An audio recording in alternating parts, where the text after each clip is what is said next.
surrounded by them. Lazy people always looking for the easy way out. I mean, sometimes we always feel lazy. We're not right? talking about the crew. No, no. Our next guest is sick and tired of it, though, and he has a solution.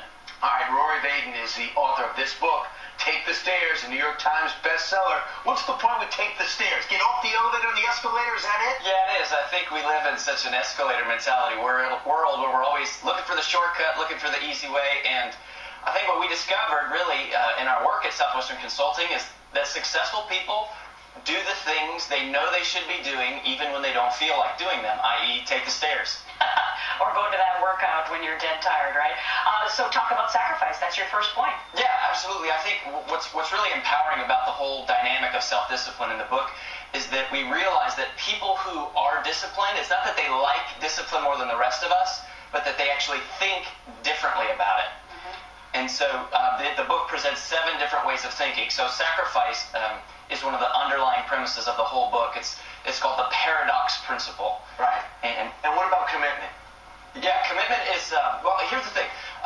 What we know is that easy short-term choices lead to difficult long-term consequences. Meanwhile, difficult short-term choices lead to easy long-term consequences. So it's all about having that different perspective, and that enables them to choose a path different from most people, i.e. take the stairs. All right, number 3 is focus. You say when it's diluted, what happens? Yeah, when we have diluted focus, we get diluted results, and I think distraction is a dangerously deceptive saboteur of our goals.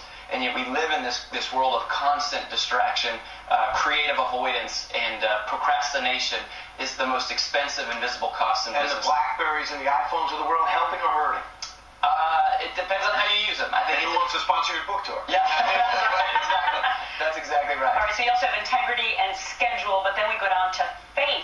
Yeah. Interesting. So you put faith in this. Why? Absolutely. It's my favorite principle of the whole book because all the other strategies have to do with achieving success, and faith is the one that is a strategy for how to manage failure, how to handle setbacks. And I think less the ability to see the entire future, we aren't entitled to evaluate the reasons why bad things happen today. And so having that faith gives us the courage to move on in the face of tragedy. Right, and talk about just this, taking action. Do something. Absolutely. The law of diminishing intent is one of the most dangerous things that we deal with every single day. And I think we cultivate the habit of action in our life by demanding that we make progress and yet being completely freeing ourselves of the demand for perfection. If we're at home and went over your 5 principles and they say, I don't do that, I don't do that, I don't do that, is there hope?